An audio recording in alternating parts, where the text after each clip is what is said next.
बहुत खाली खाली सा दिख रहा है आज। है? है? सब उदास है? उदासी कोई बात वैसी नहीं है। सर एकदम सही है। थोड़ा सा आराम आराम करेंगे सही हो जाएगा। ना ना, बाकी जो दोस्त मित्र हैं उन लोग को समझाइए, है ना। आ जाएंगे सर भी आपको। मुझे लगता है कल तक में आपको दिखेंगे। बैठ जा बाबू, जल्दी बैठो। होगा पता। काहे तुम लोग घबरा जाते हो जाएगा, सही हो जाएंगे सर। तुम लोग के होते हुए कुछ होगा? है? नहीं होगा। जब इतने लोग साथ हैं तो कैसे कुछ होगा। तुम साथ दो अगर तो दुनिया को दिखा देंगे, हम मौत को भी जीने का अंदाज सिखा देंगे। हाँ, ऐसे कुछ हो नहीं सकता है। तो खान सर तो खान सर हैं। हजारों नहीं, लाखों नहीं, करोड़ों घर में जो है उनके लिए मन्नत की गई है। तो ऐसे उनको कुछ होगा नहीं। मैं, आप सोचो कि मैं वही सोचता हूं हमेशा। जब मैं सर के पास था, सर का तबीयत पूरा खराब है एकदम, समझ लो कि बार बार बोल रहे थे ना तो बार बार खांसी आ रहा था।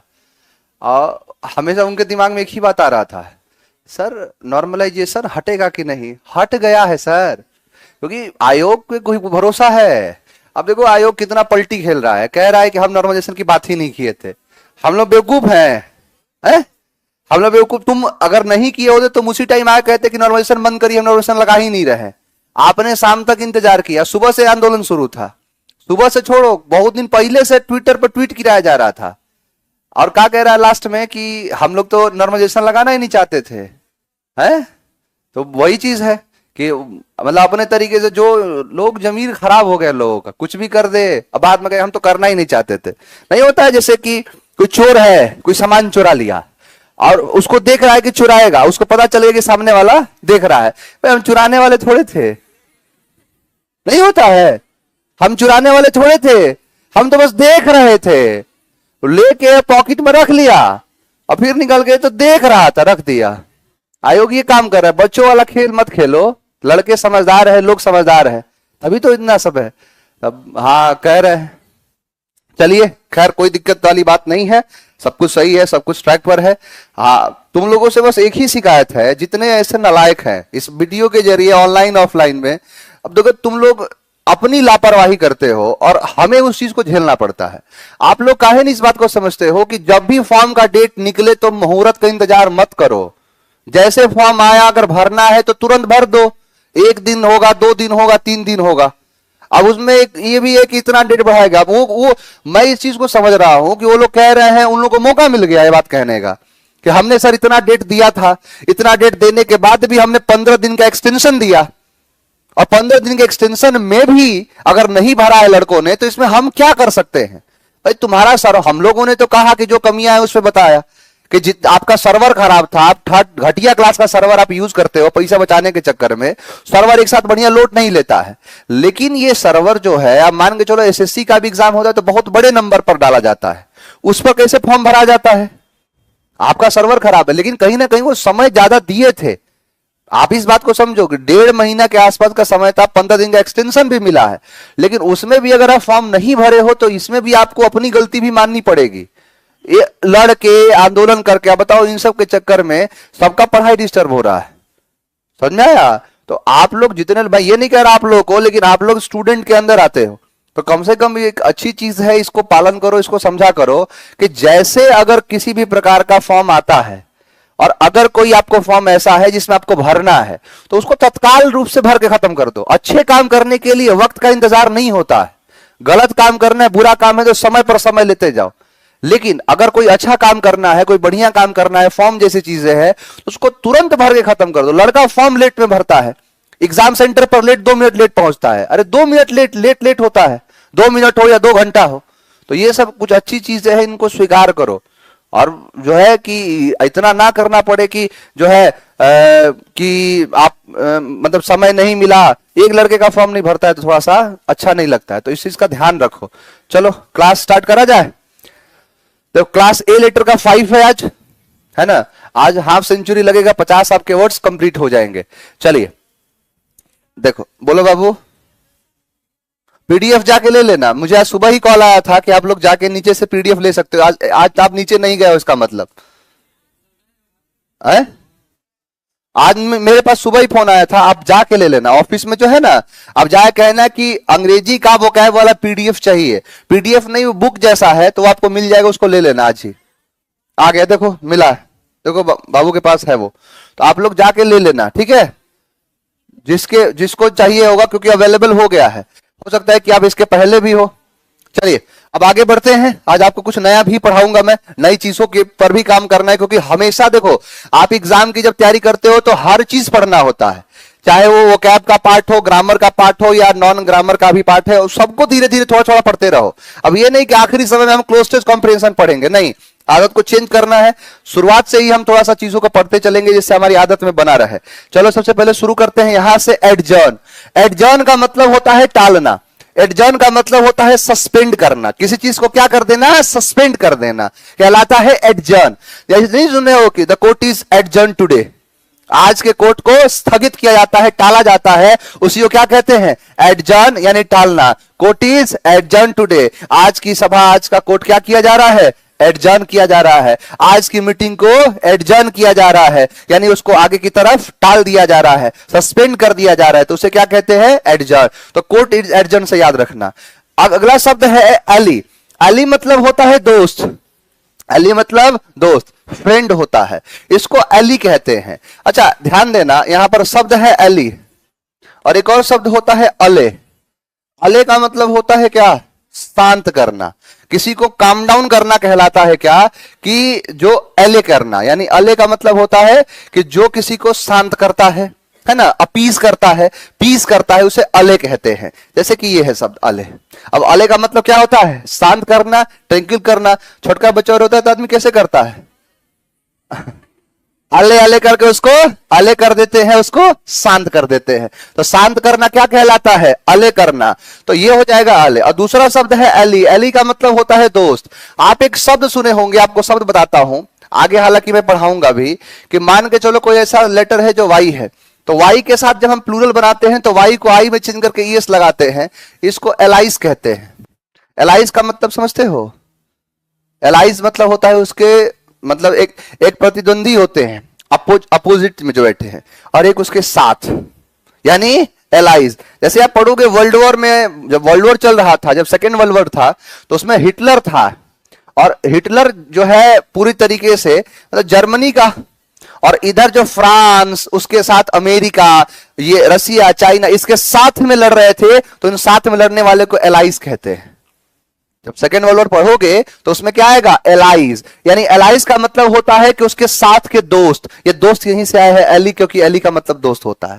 तो एलाइज का मतलब होता है कि किसी काम को करने में, जैसे कई लोगों का अगर हाथ है, कई लोग अगर एक साथ है, तो वो क्या बन जाएंगे? उसके एलाइज बन जाते हैं। तो एलाइज का मतलब होता है कि जो साथ के हैं, यानी सहकर्मी, फ्रेंड, उसे कहते हैं। तो एली का मतलब क्या हो जाएगा? दोस्त। अली को याद करो अली से, कि अली आपका एले है, अली आपका क्या है? दोस्त है, अले है, और यही से बनेगा एलाइज। एलाइज के बारे में बहुत बार आप पढ़ोगे, सुनोगे, ध्यान देना। अब आगे से यहां पर अले याद हो गया। अच्छा, अस्यूज का मतलब ही होता है शांत करना। अस्यूज का मतलब होता है मिटिगेट करना, काम करना, पीस करना, उसे कहते हैं अस्यूज। अस्यूज का मतलब होता है शांत करना। मान के चलो कोई पेशेंट है, बहुत परेशान है, मरीज है, उसका तबीयत खराब हो गया, बहुत परेशान है। अब वो क्या किया कि ऐसे परेशान है, अब वो डॉक्टर के पास जाता है। डॉक्टर के पास गया, बैठ जा बाबू, काहे खड़ा हो? तो लेट आते ऊपर से, जल्दी बैठो, जहां जगह मिले वहां बैठ जाया करो, लेट से आते हो तो। क्या हुआ कि मान लो कोई व्यक्ति का तबीयत खराब, वो गया डॉक्टर के पास। अब डॉक्टर के पास आदमी परेशान रहता है। अब उसमें क्या हुआ कि डॉक्टर उसको दवाई दिया, बढ़िया से उसका इलाज किया, और दवा दे के कहा कि दवा को ऐसे करना यूज, और पेशेंट हो गया अस्यूज। यानी उसे कहा ऐसे करो यूज, और वो हो गया वो अस्यूज, यानी उसे शांत कर दिया, मिटिगेट कर दिया। नेक्स्ट है अवर्जन। अवर्जन मतलब नापसंद करना होता है। डिसलाइक करने को कहते हैं अवर्जन करना। इसे शब्द बनता है एक अवॉइड करना। अवॉइड का मतलब होता है परहेज करना, यानी किसी चीज को नापसंद करना। उसी अवॉइड से बना है ये अवर्जन। अवर्जन का मतलब होता है नापसंद करना। यहां पर दिख रहा है वर्जन, यहां पर क्या है ये? वर्जन। तो यहां पर एक तो है वर्जन, और ए से याद कर लो एप्पल या कुछ भी नहीं देखते मोबाइल में एप्पल के वर्जन से सब लोग क्या करते हैं, आवर्जन करते। एप्पल के वर्जन को सब लोग पसंद करते हैं, नहीं करते हैं। तो क्या करते हैं, उसे नापसंद करते हैं। यानी एप्पल के वर्जन को सब लोग नापसंद करते हैं, आवर्जन करते हैं। मान लो कोई अगर एप्पल के वर्जन को पसंद करता है तो ए से एंड्रॉइड भी तो हो सकता है। तो दोनों तरीका है, ए से एप्पल या एंड्रॉइड। और उसके वर्जन से सब लोग आवर्जन करते हैं, उसे नापसंद करते हैं, डिसलाइक करते हैं। नेक्स्ट है आर्टिकुलेट, स्पष्ट, ल्यूसिड होता है, क्लियर होता है, स्पष्ट। स्पष्ट समझते हो ना, एकदम स्पष्ट बात है, वही कहलाता है क्या, आर्टिकुलेट। यानी आर्टिकुलेट का मतलब होता है स्पष्ट करना। मान के चलो कोई आरती नाम की लड़की है, लेट आती है। एक बार पूछ दिया गया कि आरती क्यों आती है लेट, इस बात को करे आर्टिकुलेट। आरती क्यों करती है लेट, इस बात को करे आर्टिकुलेट। यानी आरती क्यों करती है लेट, इस बात को करे आर्टिकुलेट, स्पष्ट करे। तो वही चीज क्या है जो आर्टिकुलेट कहलाता है। क्लास नहीं चल रहा है, है?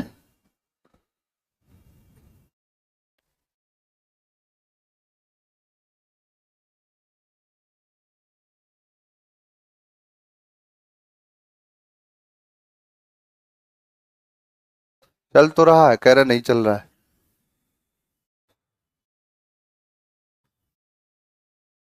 किसी के पास ऑनलाइन वाला है, चला के देखो तो बाबू क्लास चल रहा है।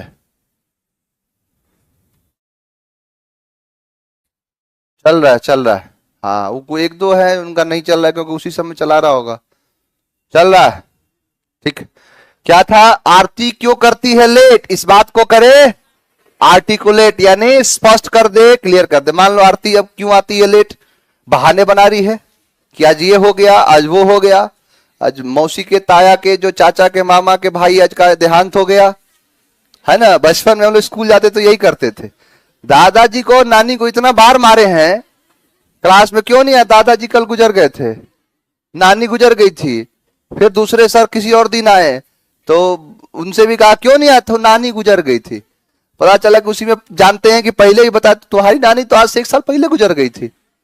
तो हुआ है ऐसा। तो वही है कि ये बहाना बना रही होगी, लेकिन एक दिन आरती फंस गई। क्या कर रही थी, आर्टिफाइस, यानी बहाना बना रही थी। आर्टिफाइस का मतलब होता है चालक नहीं, चालाक, बीटरे टाइप का होता है। नहीं, आदमी चालाकी से सामने वाले को धोखा दे देता है। तो इसका मतलब एक और भी होता है, आर्टिफाइस का मतलब होता है धोखा देना भी, चालाकी दिखाना, वो वाला है।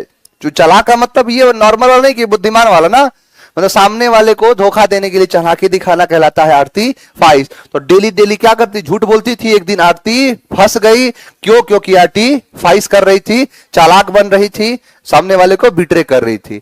अबेट मतलब होता है कम करना, लेसन करने को क्या कहते हैं, अबेट योर वेट, अपना वेट क्या करो, कम करो। मान लो कोई ओवर है वेट, तो अपने वेट को अबेट करो, अपने वेट को कम करो। तो abate your weight, abate your weight, यानी अबेट योर वेट, अपना वेट अबेट करो, अपना वेट अबेट करो, अपना वेट कम करो। तो कम करना, लेसन करना अबेट कहलाता है। नेक्स्ट है अडॉप्ट। अडॉप्ट का मतलब होता है अनुकूल बनाना, यानी एडजस्ट करना किसी भी चीज के, मतलब अनुकूल बना, समझते हो, को बताता हूं। 3 शब्द याद रखना, 3 शब्द आपको काम आएगा। एक शब्द है अडॉप्ट, एक शब्द है अडेप्ट, और एक शब्द है अडॉप्ट। ये 3 शब्द आपके एग्जाम में पूछे जाते हैं, चाहे वो कंफ्यूजन में पूछ दे, होमोफोन्स में पूछ दे, किसी में पूछ दे, इसी में से 3 शब्द आएंगे। और तीनों शब्द का मतलब अलग अलग है। एडॉप्ट तो सब लोग समझते हैं ना, एडॉप्ट मतलब होता है गोद लेना, किसी को गोद लेना, उसे कहते हैं एडॉप्ट करना। एडॉप्टेड कोई लड़का है तो एडॉप्ट। उसके बाद होता है अडेप्ट। अडेप्ट का मतलब होता है किसी चीज में बड़ा ही दक्ष है, किसी चीज में निपुण है। ऐसे दक्ष और निपुण का मतलब होता है किसी काम में बड़ा स्किलफुल टाइप का है, उसे कहते हैं अडेप्ट। अडेप्ट को याद करो डेप्थ से, कि मान के चलो किसी व्यक्ति को डेप्थ में समझते हो, गहराई, यानी किसी को डेप्थ में नॉलेज है, इसका मतलब वो क्या है, अडेप्ट है। यानी अगर किसी को डेप्थ में नॉलेज है तो इसका मतलब वो अडेप्ट है। और ये देखो अंतर सब में पता है क्या है, इसमें सब सेम है, इसमें ए ई ओ से याद रहेगा ऑर्फनेज। ऑर्फनेज मतलब अनाथालय, अनाथालय से क्या कर लेते हैं, किसी को एडॉप्ट कर लेते हैं, किसी को गोद लेते हैं। एक होता है एडाप्ट। एडाप्ट का मतलब होता है एडजस्ट करना। नहीं कहते हैं जैसा देश वैसा भेष, कि जितना चादर उतना ही पैर फैलाओ। इसे क्या करते हैं? एडजस्ट करना, यानी एडाप्ट करना। आप कई बार सुने होंगे कि हमारा जो बॉडी होता है, बॉडी के पास एडाप्टेशन पावर ज्यादा होता है। कि मान लो कि कोई व्यक्ति, अब जैसे यहां पर जो है, अभी देख रहे हो थोड़ा थोड़ा ठंडा लग रहा है, लेकिन साइबेरिया वाला यहां आएगा ना तो टी शर्ट में घूमेगा, क्योंकि उसको जो ठंडा का आदत है उसके आगे कुछ नहीं। हमारे यहां गर्मी था, गर्मी के टाइम में टेम्परेचर 47-48 तक चला गया, अबाउट 50। तो आपका हालत खराब हो गया था, जीने मरने का लग रहा था कि अब जिंदगी किसी काम की नहीं। उस समय लोगों को ध्यान आया कि पेड़ बचाओ, है ना, पेड़ लगाओ, कटने से बचाओ, है ना। उस समय याद आया लोगों, कार्बन मात्रा कम करो। लेकिन जो अफ्रीका का एरिया है वहां पर उतना तो हमेशा गर्मी रहती है। जैसलमेर का एरिया है राजस्थान में, ऐसा हाल रहता है।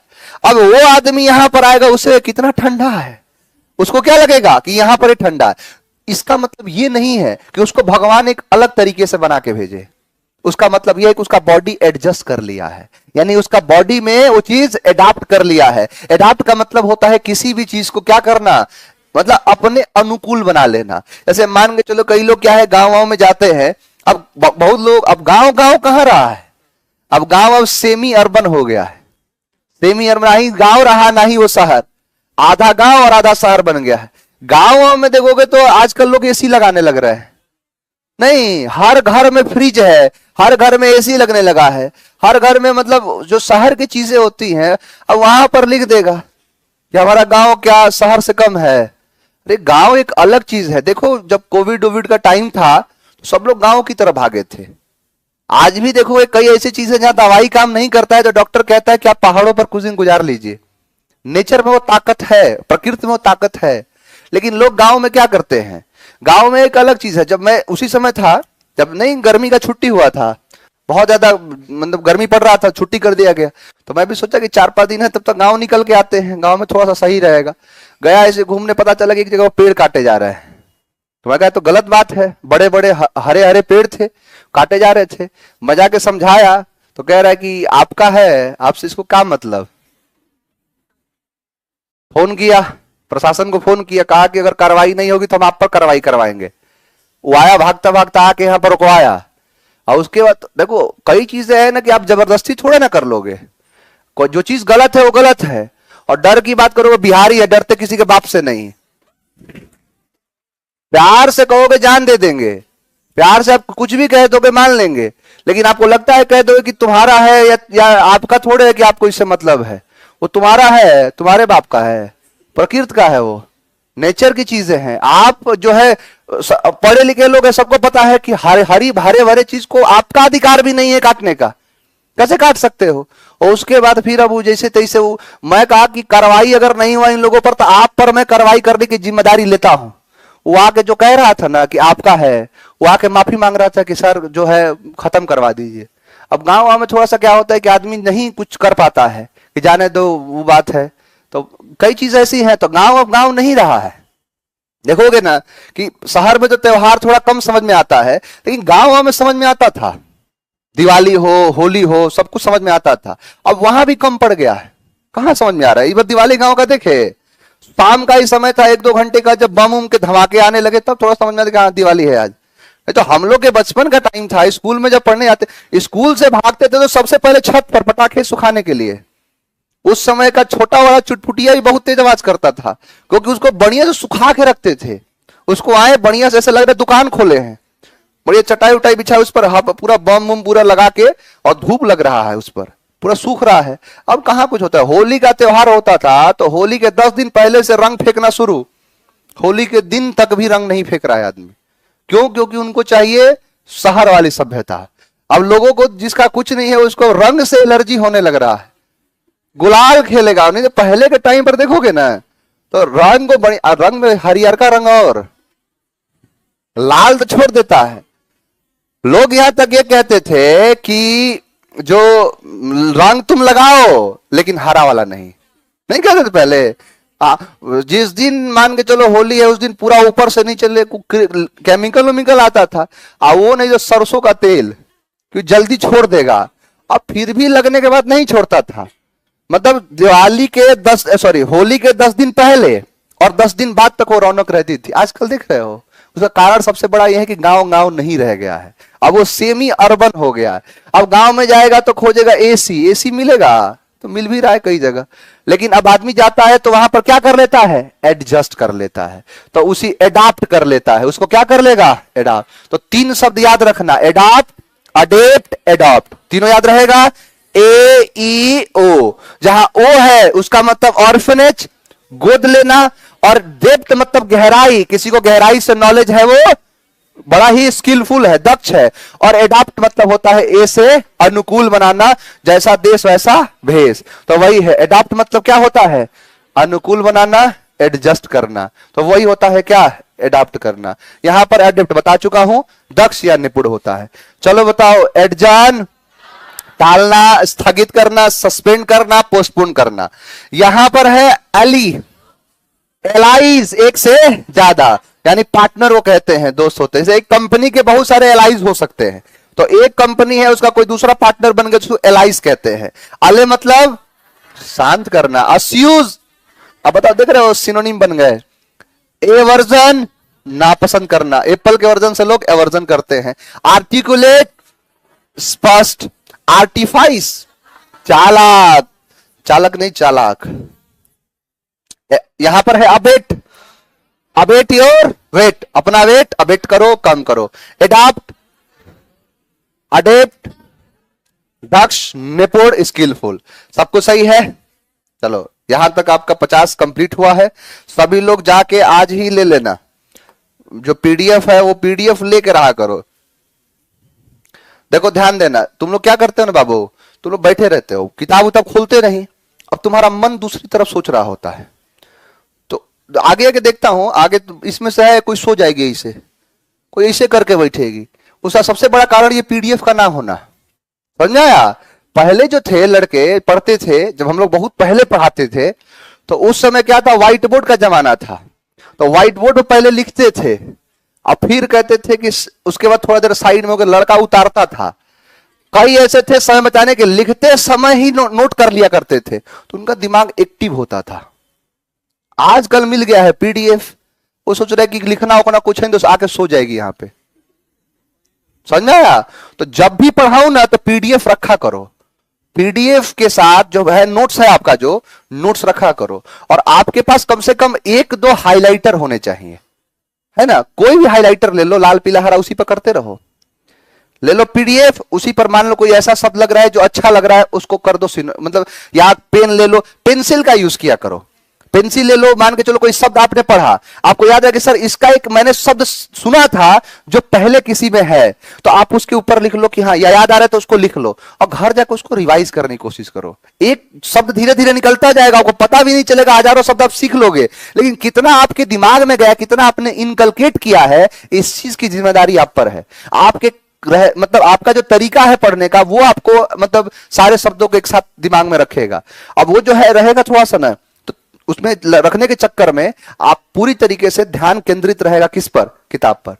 आपको याद करने का सबसे बेहतरीन तरीका मेरे हिसाब से जो लगता है, खड़े होके, सोना नहीं। आप में से बहुत सारे लोग ऑनलाइन में, सबसे बड़ी एक दिक्कत है, लड़का पढ़ता है सो के, अब वो तो मेरा आवाज फटा हुआ बांस के जैसा है। आजकल मार्केट में या टीचिंग इंडस्ट्री में बहुत सारी मैडम आ गई हैं। अब मान लो जो पीएस सर की जगह पीएस मैडम होती तो आगे पढ़ाती तो लगता कि कोयल सी तेरी बोली, और वो आवाज नहीं म्यूजिक लगता कि कब जो है चाप दिया 1 घंटा, सो गया।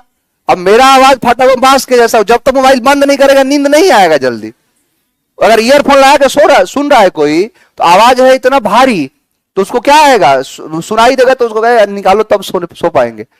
इस चीज का ध्यान रखना। आप कभी कोशिश करना, कोई शब्द याद करने की कोशिश करना, और आपसे अगर याद ना हो तो आप कुछ नहीं करना, खड़े हो जाना, और उसके बाद उसको याद करने की कोशिश करना, फिर देखो कि आपको याद हो जाएगा वो चीज। चलो समझ में आया। अच्छा, एक चीज है, जिस दिन हम लोग जा रहे थे तो एक बड़ा ही दुखद वाकया था। एक बच्ची आई थी इस क्लास में, एडमिशन उसको कराना था किसी चीज में, तो 22,000 के आसपास, 22,000 था ना, 22,000 रुपए लेके आई थी अपने बैग में, उसके बैग से पैसा गायब है। उसके बैग से 22,000 रुपए, हालांकि अभी जो है सब लोग अब फ्री होंगे, स्टाफ की थोड़ी सी कमी हो गई थी, यहाँ पर सभी लोग हैं नहीं, सर के पास भी है, तो कैमरा वैमरा देखा जाएगा, तो अगर कोई है तो इस चीज का ध्यान रख लेना, जो है दे देना बाबू, क्योंकि हो सकता है कि आप उस चीज को शौक की तरह उड़ा दोगे, शौक में चीजें चली जाएंगी, लेकिन वो किसी की बहुत ज्यादा जरूरत हो सकती है, हो सकता है कि पैसा ऐसे तरीके से आया हो जिसके लिए बहुत सारी चीजें अभी तक गिरवी पड़ी होंगी, तो इस चीज का ध्यान देना, अगर मिले तो आप बिल्कुल दे देना, है ना। चलिए आगे बढ़े।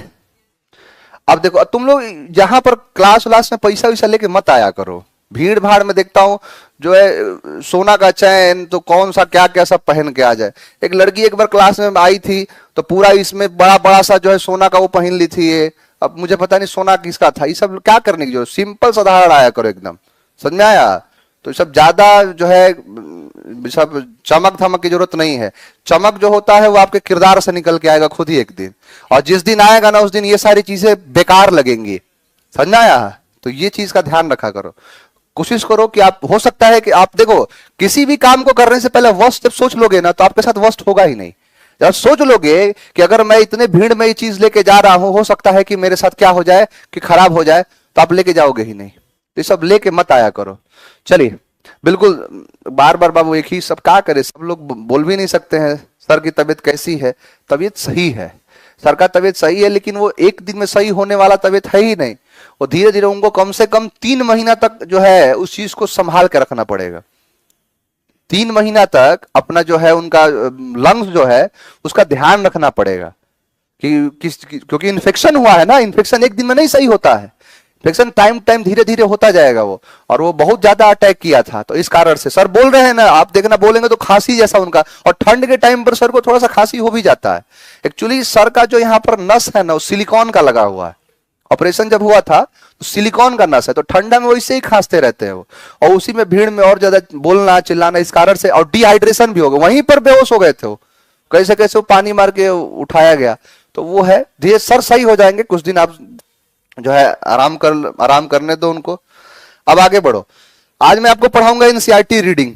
कितने लोग के पास एनसीईआरटी की किताबें हैं? तुम लोग पास एनसीईआरटी किताब नहीं है? है? अरे यहां नहीं, घर पे है ना, घर पे कितने लोग के पास है? यहां लाने को नहीं कह रहा, आप एनसीईआरटी में क्यों कहा पता है, जैसे हर चीज का एक टाइम होता है, जब लड़का जब जन्म लेता है ना तो उसके कुछ दिन के बाद पहले उसको वॉकर पर चलाया जाता है, ठीक है, उसके बाद उसको छोटका साइकिल दिलाता है, फिर बड़का साइकिल दिलाता है, अब फिर मांगता है बाइक, है ना, उसके बाद मांगेगा गाड़ी, उसके बाद जो है बड़ा गाड़ी मांगेगा, होता है, और यही नेचर है।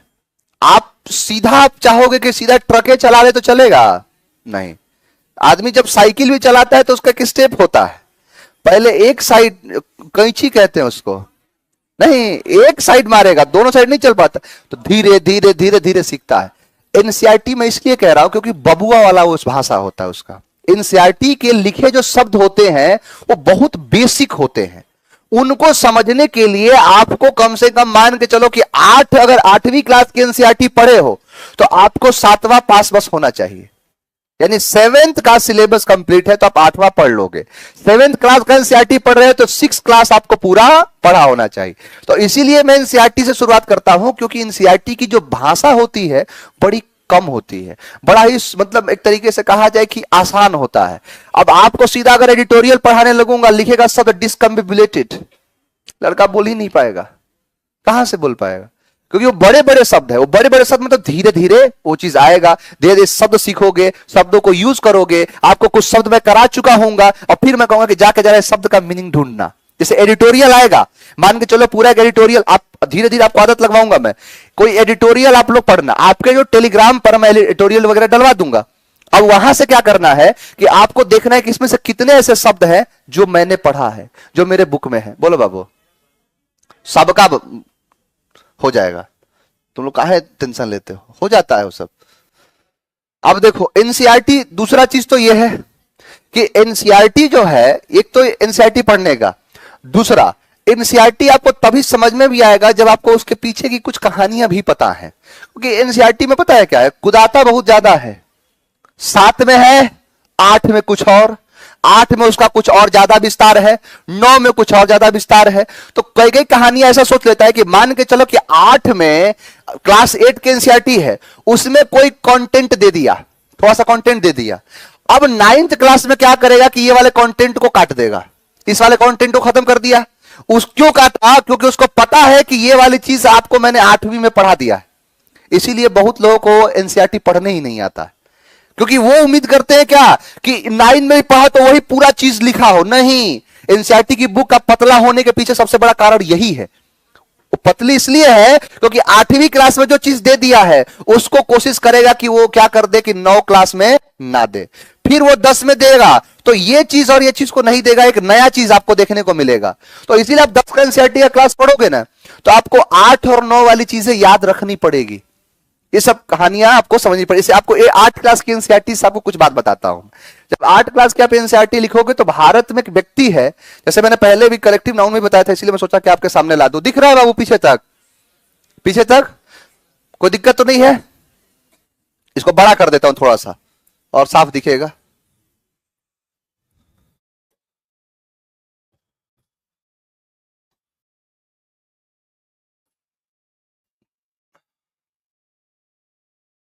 अब दिख रहा होगा पूरा, अब बढ़िया से, है ना? इसको ब्लैक में करवा दो, ब्लैक में रहेगा तो साफ साफ दिखेगा पूरा, व्हाइट ब्लैक का कोऑर्डिनेशन। चलो, दिक्कत यहां पर नहीं है, साफ साफ दिख रहा है। अब सुनना, एनसीईआरटी की देखो, अब देखो लिखा हुआ शब्द है Warren Hasting, governor general from 1773 to 1785, was one of the many important figures. अब बताओ इसमें से कौन सा ऐसा शब्द है जो आपको नहीं समझ में आ रहा है, या आप ऐसा शब्द कौन सा जिसका आप मीनिंग नहीं जानते हो? सब जानते हो, क्योंकि बेसिक सारे शब्द है। और यहां से जब धीरे धीरे पढ़ोगे तो आपको पढ़ने का मन करेगा, धीरे धीरे आदत जो है यहां से डेवलप होगा, आदत जो है धीरे धीरे यहां से बनेगा। अब सुना ध्यान से। अब जैसे कह रहा है कि Warren Hastings, governor general from 1773 to 1785, was one of the many important figures who played a significant role. हो सकता है कि आपको इस शब्द का मीनिंग ना पता हो। सिग्निफिकेंट इंपॉर्टेंट होता है, आप थोड़ा बहुत काम भी करना है आपको। ये नहीं कि हाँ प्रियांशु सर सिर्फ पढ़ाएंगे, जो पढ़ाएंगे वही सिर्फ मैं पढ़ूंगा, तो आप गलत कर रहे हो।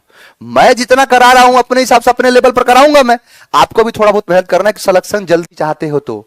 अब जैसे सिग्निफिकेंट है, सिग्निफिकेंट का इंपॉर्टेंट होता है। एसएससी ने कई बार पूछा इस सवाल को, सिनोनिम ऑफ सिग्निफिकेंट।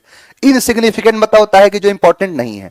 तो यहां पर significant role in the expansion of company power.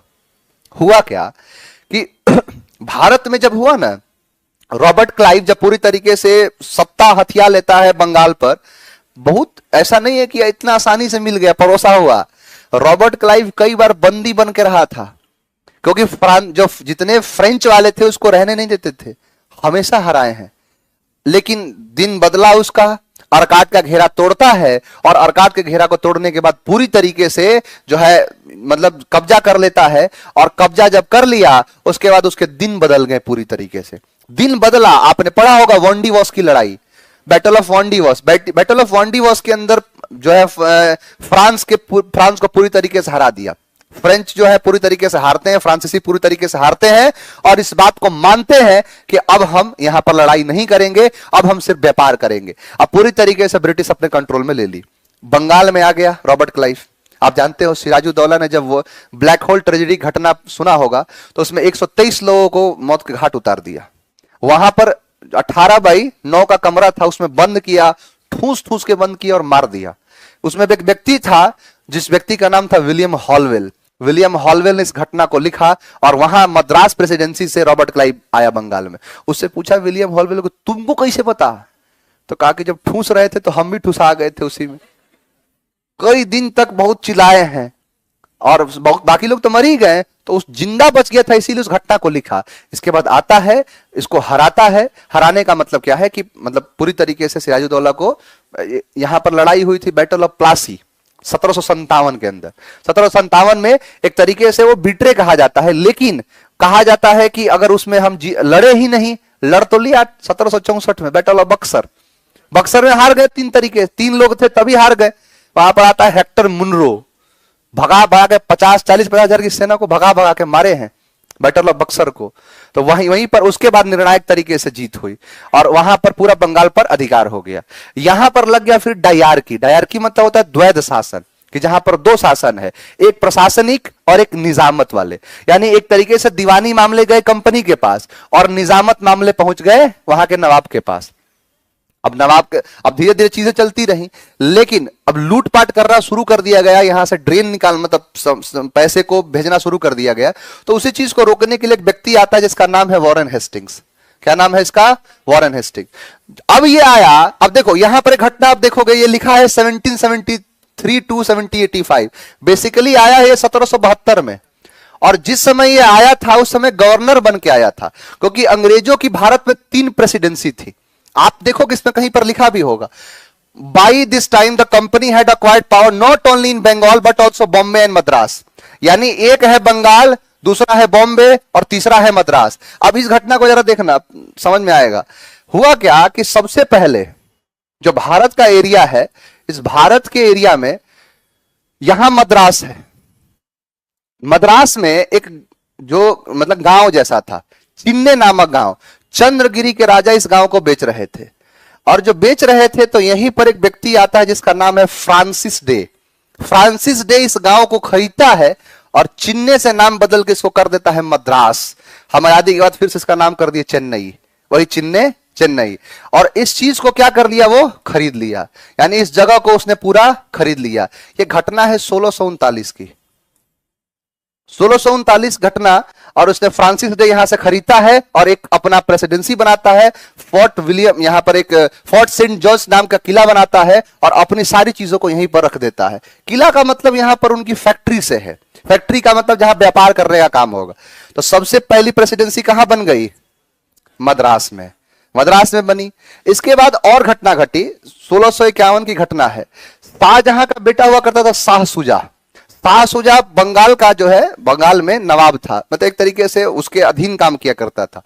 उसके परिवार में कोई बीमार पड़ गया, और परिवार में जब बीमार पड़ गया तो उसको बचाने के लिए एक अंग्रेज डॉक्टर की जरूरत पड़ी। अंग्रेज डॉक्टर थे भारत में, इलाज कर करके गुलाम बनाए हैं। अंग्रेज डॉक्टर गैब्रियल वॉन्टन को बुलाया गया। अब आप कहोगे सर गैब्रियल वॉन्टन ही क्यों आया? शाहजहां का बेटा शाह शुजा, उसकी एक बहन यानी शाहजहां की बेटी थी जहां आरा, उसकी 3 बेटियां थी, जहां आरा, गौहन आरा, रोशन आरा। 3 बेटियां में सबसे ज्यादा समझदार बेटी थी जहां आरा। ये चांदनी चौक जो देखते हो दिल्ली का ना, उसका पूरा डिजाइनिंग उसी ने किया है। उसको एक तरीके से कहा जाए कि बहुत ज्यादा मानता था शाहजहां। शाहजहां ने उसको पूरा जो है पोर्ट दे दिया था कि लो पूरा पोर्ट संभालो तुम। बहुत बड़े फैशन डिजाइनर हुआ करती थी। ऐसे कोई पार्टी प्रोग्राम से जब लौट के आ रही थी तो कहते हैं कि पहले आग जलाए जाते थे रोशनी के लिए, अलाव है ना, अलाव जलाए गए थे। अपना महंगा लहंगा पहन के आ रही थी, रेशमी सितारे जड़ा लहंगा था, उसमें आग पकड़ लिया, पूरी तरीके से जल गई, फफोले निकल गए। तो ये जो व्यक्ति है ना गैब्रियल वॉन्टन, इसी ने उसका इलाज किया था। उस समय एक पीपली नामक जगह पर फैक्ट्री बनी थी, तो वहां पर बुलाया। वहां पर बुलाने के बाद इसीलिए उसके दिमाग में था कि जब मेरी बहन बीमार पड़ी थी तो उसी गैब्रियल वॉन्टन ने बुलाया था, गैब्रियल वॉन्टन ने बचाया था। तो वापस से आया, बचाया, तो उसकी अगली फैक्ट्री बना दी गई यहां पर जो है बंगाल के अंदर, हुगली नामक जगह पर उनकी एक फैक्ट्री बनती है। और इस ऐसे ही चीजें जो है, देखो कितना आपको समझ में आएगा कि इनका जो दिन था कितना बढ़िया चल रहा था। इधर ये मिल गया, उधर इलाज करके मिल गया। इधर एक और खेल होता है बॉम्बे में, जो बॉम्बे का एरिया है, बॉम्बे में क्या हुआ कि पुर्तगाली राजकुमारी थी कैथलीन ब्रिगेंजा, इसकी शादी हो रही थी प्रिंस चार्ल्स सेकंड से, और दहेज में बॉम्बे दे दिया। सोच रहे हो का कोई दहेज देगा? दहेज में जो है घोड़ा गाड़ी देता है। सोचो कितना शान से कहती होगी कि दहेज में बॉम्बे लेके आई हूं।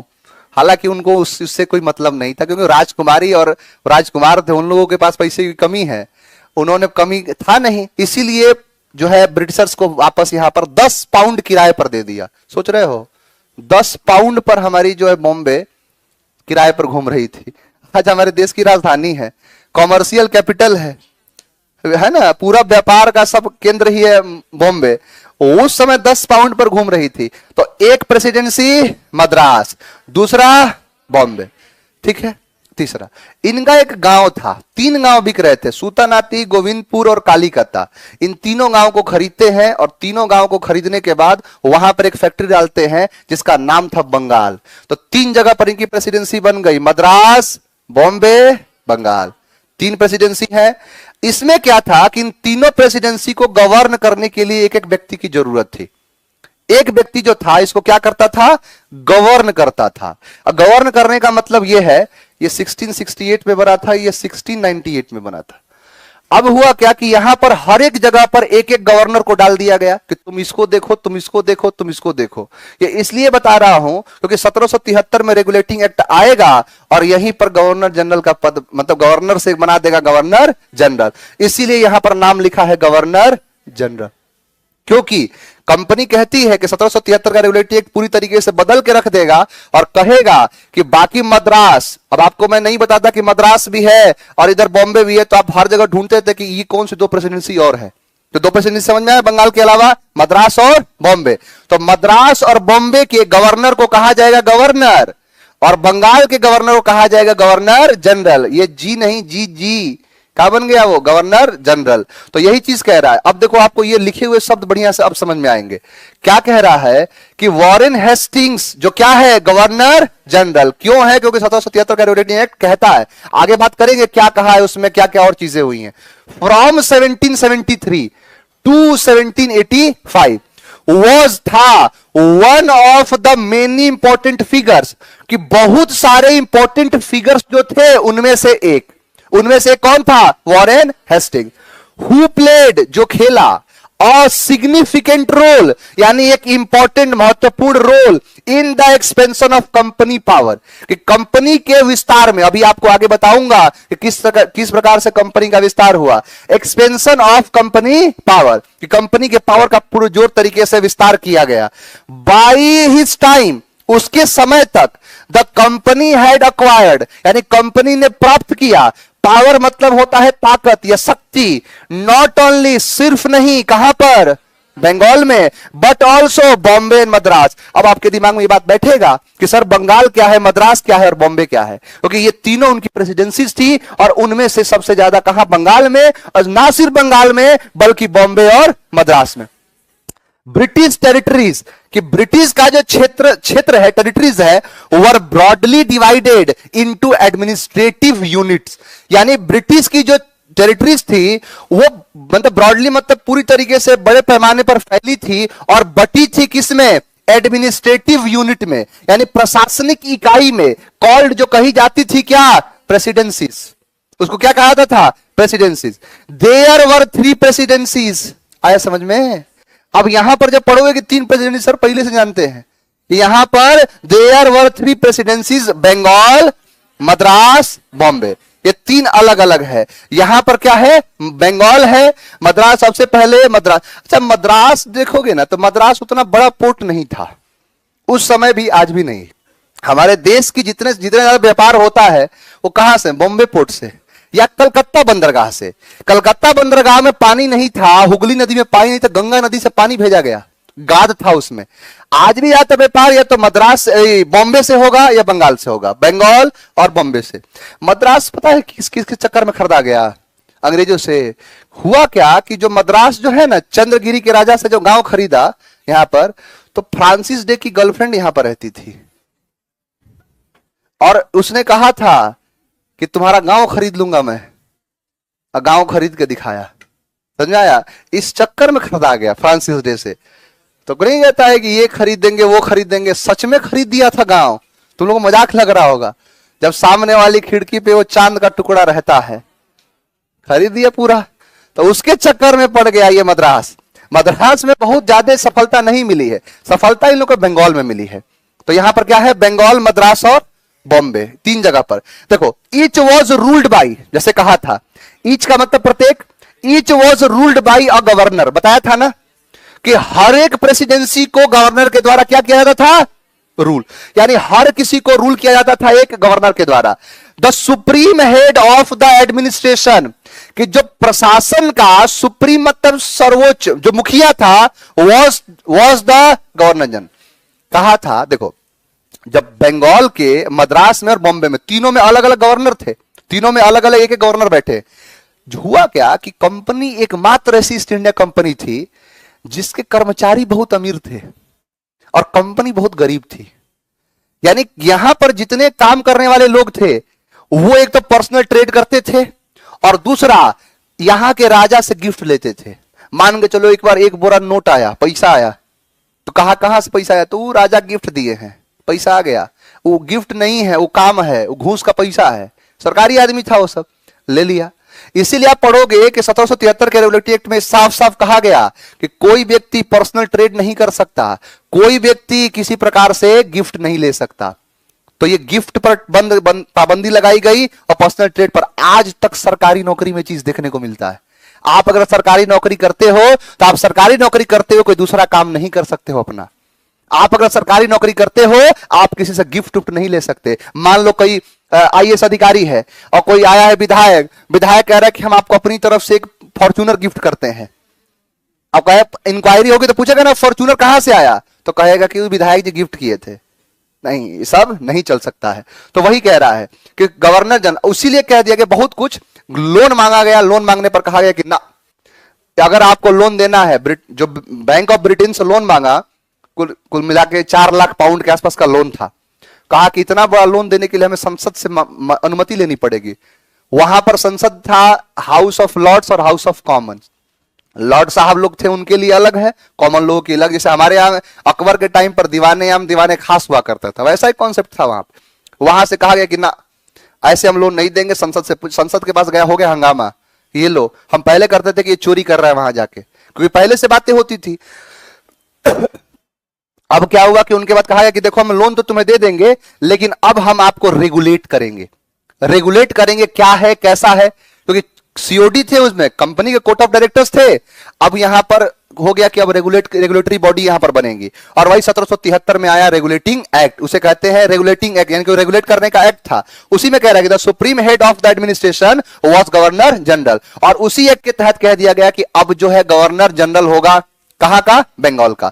Warren Hasting the first governor general, समझ में आया, यानी वॉरेन हेस्टिंग जो था वो पहला गवर्नर जनरल था जो इंट्रोड्यूस करता है सेवरल एडमिनिस्ट्रेटिव रिफॉर्म्स, यानी कुछ एडमिनिस्ट्रेटिव में प्रशासनिक जो सुधार है, रिफॉर्म्स है, उनको क्या करता है, लागू करता है। Notably in the sphere of justice, न्याय के क्षेत्र में। फ्रॉम 1772, देखो यहां पर जिक्र किया गया है कि फ्रॉम 1772 यानी कि 1772 से a new system of justice was stabilised, यानी कि 1772 से एक नया जो न्यायिक प्रणाली है, न्याय का एक सिस्टम है, उसको क्या किया गया, लागू किया गया, इंट्रोड्यूस किया गया। अब देखो, each district was to have 2 courts, यानी हर जिले के पास 2 प्रकार के कोर्ट हुआ करते थे। यानी कोर्ट का मतलब होता है न्यायालय, यानी न्यायालय क्या कहता है कि जैसे 2 प्रकार के मामले होंगे। एक होगा मामला किसी पैसे का मामला है, पैसे टके का मामला है, जमीन जायदाद का मामला है, किसी मान लो किसी पति पत्नी को अलग होना है, बच्चा गोद लेना है, तो इसको कहते हैं दीवानी मामला, इसे कहते हैं सिविल कोर्ट। और एक होता है किसी का मार के सर फोड़ दिया, किसी का मार के हाथ पैर तोड़ दिया, किसी का मर्डर कर दिया, किसी का हाफ मर्डर किया, इसको कहते हैं फौजदारी न्यायालय, यानी इसे कहते हैं क्रिमिनल कोर्ट। तो वही कह रहा है कि 2 कोर्ट्स और क्रिमिनल कोर्ट, यानी इसको कहते हैं फौजदारी अदालत। आज भी देखोगे तो 2 न्यायालय काम करते हैं। आपको पढ़ के ये चीज तो एहसास हो जाएगा कि भारत में अंग्रेजों के बाद जाने के बाद बदला ज्यादा कुछ नहीं है। अंग्रेज बदल गए हैं, लेकिन उनकी बनाई चीजें आज भी हम फॉलो करते हैं। समझ में आया? तो एक अदालत को क्या कहा गया, क्रिमिनल कोर्ट, यानी क्रिमिनल कोर्ट, फौजदारी अदालत, एंड अ सिविल कोर्ट, और दूसरे को दीवानी अदालत, यानी सिविल कोर्ट यानी दीवानी अदालत। मौलवीज एंड हिंदू पंडित, यानी मौलवीज थे, अब 2 प्रकार के लोग थे, 2 धर्म के, एक हिंदू दूसरे मुस्लिम। तो मुसलमानों के लिए मौलवीज और हिंदू पंडित, हिंदुओं के लिए हिंदू पंडित, जो इंटरप्रीट करते थे इंडियन लॉ, भारतीय नियमों को दिखाते थे, बताते थे। For the European district collectors, किसके लिए, तो यूरोपियन डिस्ट्रिक्ट कलेक्टर्स के लिए, हु जो प्रिसाइडेड ओवर सिविल कोर्ट्स, जो वहां पर किसको देखते थे, सिविल कोर्ट्स को भी। The criminal courts were still under a qazi, वो किसके अंदर था, काजी के अंदर। काजी का मतलब होता है कि जो जज होते हैं, मुस्लिम जज को कहते हैं काजी और उनके एडवोकेट को कहते हैं मुफ्ती। काजी और मुफ्ती, तो वही चीज है। नहीं कहते हैं मियां बीबी राजी तो क्या करेगा काजी, मतलब जज, कि जब मियां बीबी राजी है तो कुछ कर लेगा काजी, यानी जज कुछ नहीं कर पाएगा। और उनके एडवोकेट को कहते हैं मुफ्ती, कि the criminal courts were still under a qazi and a mufti but under the supervision of collectors. किसके अंडर में, तो किसके सुपरविजन में, तो कलेक्टर्स के सुपरविजन में। तो यहां पर देखो, अभी आपको बहुत कुछ नहीं पढ़ाया हूं, आपको चाहता तो सीधा सीधा सब तो सब लिखवा देता, लेकिन फिर आप वो फील नहीं ले पाते। समझ में आया? तो ऐसे एक एक करके हम पढ़ेंगे। कैसा एनसीईआरटी समझ में आ रहा है? तो आप लोग कुछ नहीं करना, कल के क्लास में एनसीईआरटी एक और इसको खत्म कर दूंगा। तो कल अगर आपके पास क्लास 8 की एनसीईआरटी हो तो लेके आना, ठीक है? क्लास 8 लिख लेना। क्लास ये जो कहानी है पढ़े भी हो कभी? एनसीईआरटी में नहीं पढ़ा, ये क्लास 8 की एनसीईआरटी थी। तो क्लास 8 की एनसीईआरटी में आपको लेके आऊंगा मैं, और यही चीज आपको पढ़ना। धीरे धीरे आपको ना यहां से कॉम्प्रिहेंशन पढ़ना सीख जाओगे। चलिए आज के लिए इतना ही रखेंगे। Thank you very much.